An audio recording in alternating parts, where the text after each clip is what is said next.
খোলা আকাশের নিচে ত্রিপল বিছিয়ে চলছে ক্লাস, নেই স্কুলে যাওয়ার মতো কোনো রাস্তা।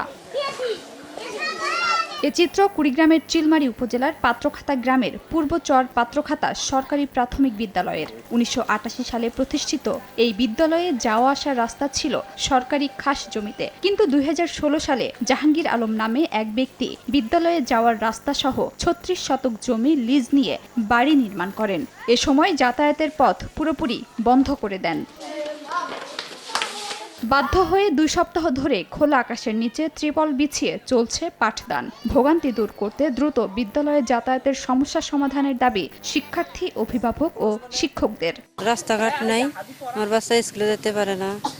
স্কুলে পাঠিয়ে দিয়ে আম্মু রাস্তার মধ্যে গর্ত করে দিচ্ছে, যেতে পারি না। রাস্তার কারণে এখন আমি বলি যে আমার এই মেয়েকে স্কুলে দেব না। স্কুলে যাওয়ার রাস্তা নাই, এই জন্য আমরা এখানে ক্লাস করতেছি। এখানে গরম রোদ, এই গাছতলার মধ্যে আছি, আমরা অনেক কষ্টে আছি। এই জন্য আমাদেরকে রাস্তা চাই। আমাদের রাস্তা ব্লক করি না, ব্লক করে নেওয়ার পর থেকে আমরা স্কুলে যেতে পারি না। আমরা চাচ্ছি যে আমাদের এই স্কুলের রাস্তাটার একটা দ্রুত সমাধান হোক। এদিকে রাস্তা বন্ধের বিষয়টি অস্বীকার করেছেন অভিযুক্ত। পানি থাকার কারণে রাস্তাটা ভেঙে গিয়েছে। ভেঙে যাওয়ার পর টিচার এবং ছাত্রছাত্রীরা আমাদের বাসার উপর দিয়ে আসতেছিল। আমরা বলছি যে না, সমস্যা নেই, আমরা আমাদের বাসার উপর দিয়ে চলেন, যখন রাস্তা মেরামত হবে তখন আপনারা আপনাদের রাস্তা দিয়ে চলবেন।